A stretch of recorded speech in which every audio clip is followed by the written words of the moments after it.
Hello guys. Welcome to the another video. ఈ వీడియోలో elimination process అనేది గురించి చెప్తాను చాలా క్లారిటీగా. చాలామంది రివ్యూవర్స్ చెప్తున్నారు అన్‌ఫెయిర్ ఎలిమినేషన్ అనేది. అది ఎందుకు అనేది చాలా క్లారిటీగా అనేది మీ ముందు చెప్తాను. అది ఫెయిరా? అన్‌ఫెయిర్ అనేది. నా ప్రకారంగా అయితే ముందుకైతే మనం చూసినట్లయితే డేంజర్ జోన్‌లో ఉంటారు కొంతమంది కంటెస్టెంట్స్. వాళ్ళొచ్చి వైట్ కాల్స్ వస్తారు కదా! వాళ్ళ చేత ఏందంటే ఒక టాస్క్ పెట్టిస్తారు. అలాగా ఫస్ట్ టాస్క్‌లో వచ్చి పవన్ అండ్ సంజన గారొచ్చి సో 10 అంటే చెరొక 10 వచ్చి వాళ్ళు అతికిస్తారు. అదే అది బోర్డ్ పైన. అతికించిన తర్వాత ఆ డెసిషన్ అనేది వాళ్ళిద్దరికనేది ఇచ్చేస్తారు. ఏంటంటే మీరిద్దరూ డెసిషన్ ఆలోచించుకొని మీ ఇద్దరు ఎవరు సేవ్ అవ్వాలనుకుంటున్నారో చెప్పండి అని చెప్తారు. ఆ విషయంలో వచ్చి రమ్య అండ్ ఇంకొకరు సాయి. వీళ్ళిద్దరూ వచ్చి సంజన పేరు అనౌన్స్ చేస్తారు. అలాగా సంజన గారొచ్చి సేఫ్ జోన్‌లోకెళ్ళిపోతారు. తర్వాత వచ్చి ఇంకొక టాస్క్ ఇస్తారు స్టిక్స్ టాస్క్. సో, నాగార్జున గారొచ్చి ఒక డైరెక్షన్ చెప్పినప్పుడు వాళ్ళ స్టిక్స్ పట్టుకొని ఉండాలి. ఇలాగొచ్చినప్పుడైతే లాస్ట్ ముగ్గురుంటారు. సో, ప Pavan sorry demon Pavan and Ritu and Sreeja. వీళ్ళు ముగ్గురు ఉన్నప్పుడు ఏందంటే ఇక్కడ చిన్న స్ట్రాటజీ అనేది మారుస్తారు నాగార్జున సార్. ఎందుకంటే వాళ్ళు ముగ్గురు ఆ గేమ్ అనేది అలవాటైపోయింది కాబట్టి. ఏంటంటే ఒకరొకరు మార్చుకుంటా వెళ్ళిపోవాలి. అలాగేందంటే ఫస్టొచ్చి డీమన్ పవన్ ఎలిమినేట్ అయిపోతాడు. తర్వాత వచ్చి రీతు అనేది గెలిచి సేఫ్ జోన్‌లోకి వెళ్ళిపోతుంది. ఇప్పుడు చెప్పేది జాగ్రత్తగా వినండి. తర్వాత వచ్చి ఇంకొక టాస్క్ ఉంటుంది. ఫైనల్‌గా ముగ్గురు మిగులుతారు.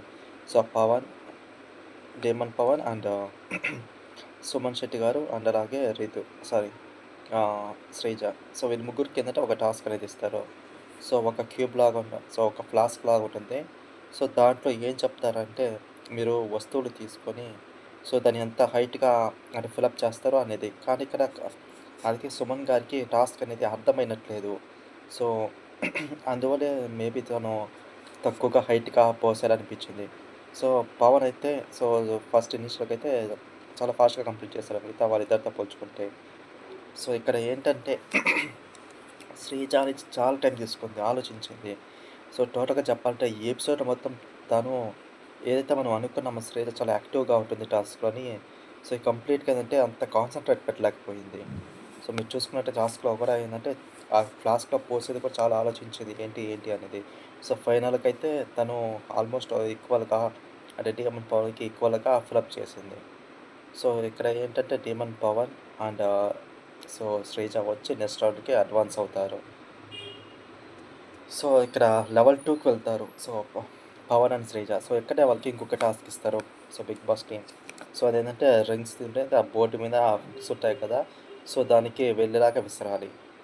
ఇక్కడేందంటే శ్రీజ వచ్చి ఫస్ట్ అంటే 2 అంటే వేసేస్తుంది పవన్ కంటే ముందు. తర్వాత ఏందంటే పవన్ ఒకటి హుక్‌కి అంటే వేసేస్తారు రింగ్.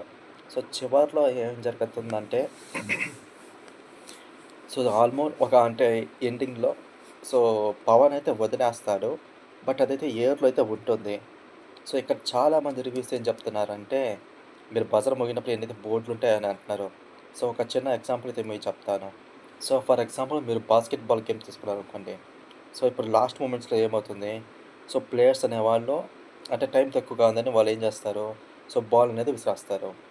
అప్పుడు ఎయిర్‌లో ఉన్నప్పుడు ఏందంటే, అది బాస్కెట్ గనక లోపల గనక పడిందంటే రిఫరీస్ అనేది వాళ్ళు కౌంట్ చేస్తారు.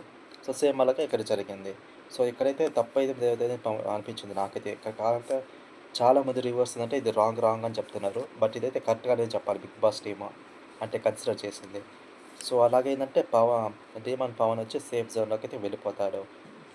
తర్వాత వచ్చి ఫైనల్ 2 ఉంటారు. అంటే డేంజర్ జోన్‌లో. సుమన్ శెట్టి అండ్ శ్రీజ.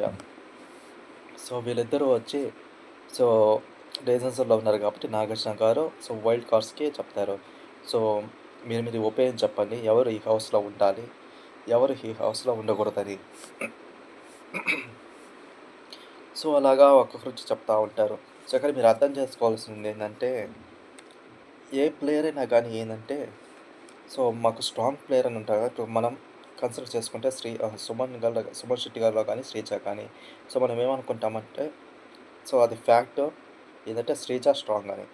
వీళ్ళ వైల్డ్ కార్డ్స్ ఏం ఆలోచించారంటే, బట్ వాళ్ళిచ్చిన రీజన్స్ అయితే రాంగ్ అనుకోవచ్చు. బట్ కాకపోతే వాళ్ళు ఆలోచించిన విధానం అయితే వేరేగా ఉంది.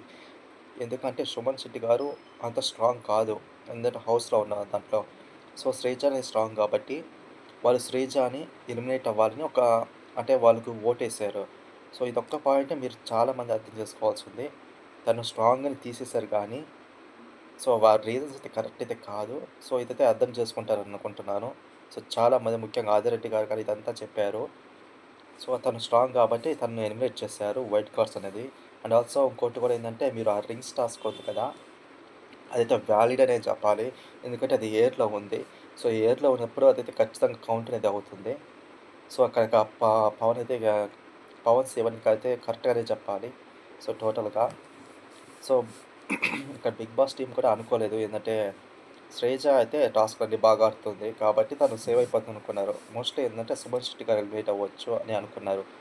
అంటే మేబీ ఏందంటే 'Bigg Boss' team 'Suman Shetty' గారి ప్రో ఏ విధంగా ప్రిపేర్ చేసుండొచ్చు. సో, ఎగ్జిట్ అయ్యేటప్పుడు. సో, సడెన్‌గా శ్రీజ ఎలిమినేట్ అవ్వడం వల్ల తనకి ఏవి కూడా అయితే వేయలేదు. సో, నాకైతే ఓవరాల్‌గా శ్రీజ ఎలిమినేషన్ అయితే ఫెయిర్ అని అనిపించింది. సో, మీరైతే ఏమనుకుంటున్నారో మీరైతే కామెంట్ చేయండి. సో, ఆ రింగ్స్ టాస్క్ కానీ అదైతే ఫెయిర్‌గానే ఆడింది. అండ్ లాస్ట్‌లో కూడా ఏంటంటే వాళ్ళ రీజన్స్ తప్పు గానీ, బట్ వాళ్ళైతే ఒకటి ఆలోచన స్ట్రాంగ్‌గానే తీసేసారు. అంతేకాని ఇంకేమైతే లేదక్కడ. సో, చాలామందయితే డిసప్పాయింట్ అయ్యారు. సో, శ్రీజ ఎలిమినేట్ అయిందని. సో, మీరు కూడా ఏమనుకుంటున్నారో మీ ఇన్‌పుట్స్‌నైతే కామెంట్స్ సెక్షన్‌లో చేయండి.